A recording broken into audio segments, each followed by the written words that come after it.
Hello student, welcome back. जैसा कि आप सभी लोग जानते हैं, यूपी कैटेट का एग्ज़ाम बहुत ही नज़दीक आ चुका है। तो ऐसे में बहुत सारे स्टूडेंट की रिक्वेस्ट आई कि सर जीएस के कुछ इंपॉर्टेंट चैप्टर डिस्कस कर दिया जाए ताकि एग्ज़ाम में हेल्प मिल सके। तो इस कड़ी में आज हम देखेंगे पार्लियामेंट ऑफ इंडिया यानी कि भारत की संसद के बारे में। इसमें हम कोशिश करेंगे ज़्यादा से ज़्यादा चैप्टर्स हम कवर कर सकें। 2 5 दिन 6 दिन जितना भी बचा है आपका, इसमें कोशिश करेंगे हम ज़्यादा से ज़्यादा वीडियो बना दें ताकि आपको काफ़ी हेल्प मिल सके। तो आज हम देखेंगे भारत की संसद यानी कि पार्लियामेंट ऑफ इंडिया। तो सबसे पहला पॉइंट है, ये बाई कैमरल है यानी कि द्विसदनीय व्यवस्था। एक क्या कहलाता है, राज्यसभा और एक लोकसभा। ठीक है। और जब भी आपको पूछा जाए कि भारतीय संसद का अंग कौन कौन सा है, तो उसका 3 अंग है, लोकसभा, राज्यसभा और प्रेसिडेंट यानी कि राष्ट्रपति। राष्ट्रपति भी संसद के ही भाग होते हैं। यहाँ पर आपको ध्यान देना है क्योंकि कभी कभी क्वेश्चन आ सकता है कि which one of the following is not part of Indian parliament. तो कुछ स्टूडेंट क्या होते हैं, प्रेसिडेंट पर टिक कर देते हैं क्योंकि उन्हें लगता है कि ये तो संसद के पार्ट नहीं है, इंडिविजुअल है। लेकिन प्रेसिडेंट भी संसद का ही हिस्सा होता है। तो लोकसभा, राज्यसभा और प्रेसिडेंट यानी कि राष्ट्रपति तीनों लोकसभा के अंतर्गत आते हैं। तो राज्यसभा को upper house of the parliament of India बोलते हैं, यानी कि upper house of the parliament of India किसे बोलते हैं, राज्यसभा को। तो लोअर हाउस किसे बोलेंगे, लोकसभा। राज्यसभा को अपर हाउस और लोकसभा को लोअर हाउस। क्लियर है। राज्यसभा को काउंसिल ऑफ स्टेट्स भी बोलते हैं। ये भी बहुत ही इंपॉर्टेंट क्वेश्चन है, आपको ध्यान रखना है। नेक्स्ट पॉइंट है, चेयरमैन ऑफ राज्यसभा यानी कि राज्यसभा के सभापति कौन है। तो जो भी प्रेजेंट में उपराष्ट्रपति होता है, वाइस प्रेसिडेंट ऑफ इंडिया जो भी होगा, वही सभापति होता है राज्यसभा का। ठीक है। चेयरमैन ऑफ द राज्यसभा कौन होगा, present vice president of India. ठीक है। तो इस समय वाइस प्रेसिडेंट कौन है हमारे, एम वेंकैया नायडू।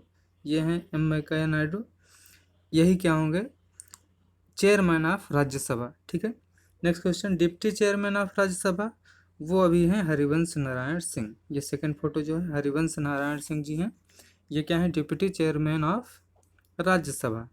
तो चेयरमैन जब भी अनुपस्थित होगा, उनका सारा कार्यभार कौन संभालेगा, डिप्टी चेयरमैन यानी कि उप सभापति ऑफ राज्यसभा। क्लियर है। इसके बाद leader of house in Rajya Sabha वो कौन है, थावर चंद गहलोत। बीजेपी पार्टी से हैं थावर चंद गहलोत। ये क्या है, leader of the house in Rajya Sabha. Clear है।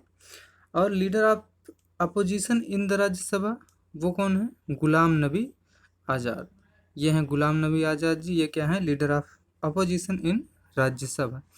अब ये लीडर ऑफ द हाउस और लीडर ऑफ द अपोजिशन, इनका कार्य का क्या होता है। देखिए, जो भी सत्ता पार्टी होती है, जैसे इसमें क्या है, एनडीए गवर्नमेंट है, तो इनका भी एक नेता होगा जो सदन में अपनी बात को रखेगा, और जो अपोजिशन में होगा उनका भी एक नेता होता है, वो अपनी बात रखता है। ठीक है। ये नहीं कोई भी खड़ा हो गया और बोलने लगा, ऐसे नहीं होता। ठीक है।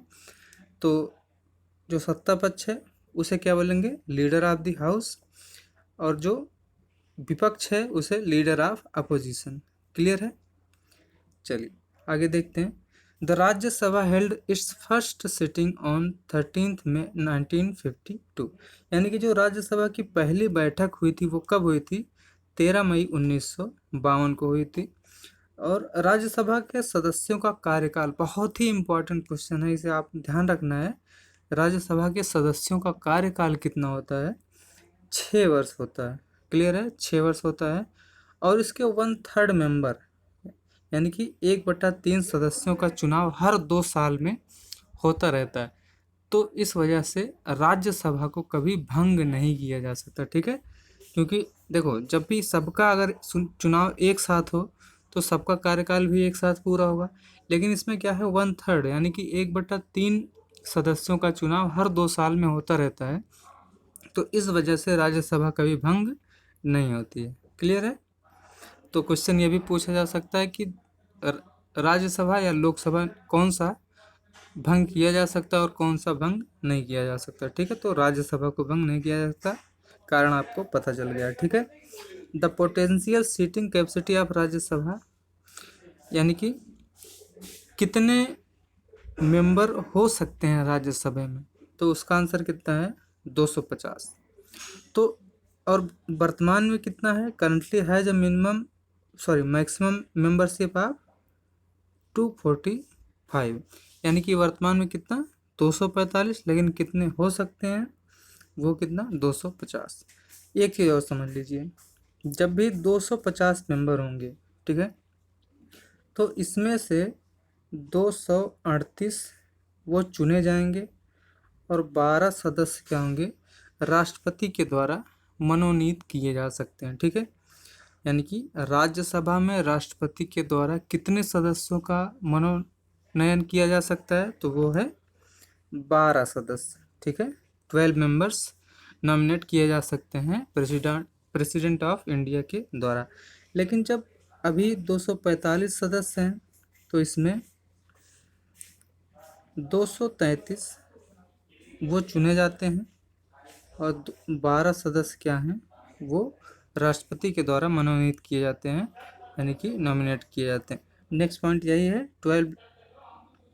12 are nominated by the president for their contribution in art, literature, science and social service, यानी कि कला, साहित्य, विज्ञान और समाज सेवा, इन 4 क्षेत्रों में कोई अगर बहुत ही अच्छा योगदान किया है, तो वहाँ से राष्ट्रपति किसी को भी चुन सकता है या फिर मनोनीत कर सकता है राज्यसभा के लिए। जैसे इस समय क्या सचिन तेंदुलकर इसके एक उदाहरण है, ठीक है। इसके बाद क्वालिफिकेशन क्या होती है राज्यसभा के सदस्यों की। फर्स्ट है be a citizen of India, यानी कि भारत का नागरिक होना चाहिए, ठीक है। Next point, be at least 30 years old, यानी कि उसकी उम्र कितनी होनी चाहिए, कम से कम 30 वर्ष होनी चाहिए, यानी कि वो 30 वर्ष की उम्र पूरी कर चुका हो, ठीक है। Next point, not hold any other office of profit under the government of India, यानी कि भारत सरकार के अंतर्गत किसी भी लाभ के पद पर ना हो, ठीक है। और अगला पॉइंट क्या है, not be of unsound mind, यानी कि मानसिक रूप से भी स्वस्थ होना चाहिए, ये नहीं कोई भी बन जाए, ठीक है। तो इसमें सबसे इम्पोर्टेंट क्या है, ये second point, be at least 30 years of age, यानी कि कम से कम 30 वर्ष की उम्र पूरी कर चुका हो। इससे कम अगर उम्र है तो वो राज्यसभा का सदस्य नहीं हो सकता, ठीक है। इसके बाद हम देखते हैं Lok Sabha house of the people. तो इसमें फर्स्ट पॉइंट है, Shri GB Mavalankar was the first speaker of Lok Sabha, यानी कि जीबी मावलंकर जो थे वो पहले लोकसभा स्पीकर थे, ठीक है। अगला point, the first session of first Lok Sabha commenced on 13 में। नेक्स्ट है लोकसभा हाउस ऑफ पीपल। तो इसमें जो फर्स्ट पॉइंट है, Shri GB Mavalankar was the first speaker of Lok Sabha, यानी कि जो लोकसभा के पहले स्पीकर थे वो कौन थे, जीबी मावलंकर जी थे। कब से कब थे, 15 मई 1952 से 27 फरवरी 1956 तक। अगला point, the first session of the first Lok Sabha commenced on 13 मई 1952, तो 13 मई 1952 को लोकसभा का पहला सेशन हुआ था, ठीक है। अगला point, people chosen by direct election on the basis of adult suffrage, ठीक है। देखिए, जो लोकसभा के सदस्य चुने जाते हैं वो पहला पॉइंट क्या है, डायरेक्ट इलेक्शन से चुने जाते हैं, यानी कि प्रत्यक्ष निर्वाचन के द्वारा चुने जाते हैं। और किस बेसिस पर, एडल्ट सरफराज, यानी कि जो भी 18 वर्ष के ऊपर हो और निर्वाचन प्रणाली में उसका नाम हो, निर्वाचन सूची में उसका नाम हो, उसके द्वारा चुने जाते हैं। इन्हीं को क्या बोलते हैं, सांसद बोलते हैं, ठीक है, सांसद बोलते हैं। ये किसके द्वारा चुने जाते हैं, डायरेक्ट इलेक्शन यानी कि प्रत्यक्ष चुनाव और एडल्ट सफराज के बेसिस पर, ठीक है। अगला point, the quorum to constitute a sitting of the house is, यानी कि लोकसभा की बैठक के लिए कम से कम कितने सदस्यों का होना जरूरी है, उपस्थित होना जरूरी है, तो वो क्या है, 1/10 of the total number of members of the house, यानी कि हाउस के कुल सदस्यों का 1/10 भाग, अगर इससे कम लोग उपस्थित होंगे तो उसकी बैठक क्या हो जाएगी, रद्द कर दी जाएगी। ठीक है। अगला point, present speaker of the Lok Sabha, यानी कि वर्तमान में लोकसभा के स्पीकर कौन है, श्री ओम बिरला। ठीक है, श्री ओम बिरला जी हैं, वो प्रेजेंट स्पीकर हैं। अच्छा, स्पीकर का कार्य क्या होता है, स्पीकर का कार्य क्या होता है कि जब भी लोकसभा और राज्यसभा की अगर संयुक्त बैठक होती है, ठीक है, तो उसकी अध्यक्षता कौन करेगा, स्पीकर करता है, वो लोकसभा का। ठीक है। और काम क्या होता है, जब कोई विधेयक धन विधेयक है अथवा नहीं, इसे प्रमाणित करने का भी अधिकार किसके पास होता है, स्पीकर के पास होता है। यानी कि कोई विधेयक धन विधेयक है अथवा साधारण है तो वो कौन निर्धारित करेगा, लोकसभा स्पीकर निर्धारित करता है। क्लियर है। अच्छा, एक पॉइंट और यहाँ बनता है कि प्रथम महिला लोकसभा अध्यक्ष कौन थी, तो वो थी मीरा कुमार। क्लियर है, वो थी मीरा कुमार। इसके बाद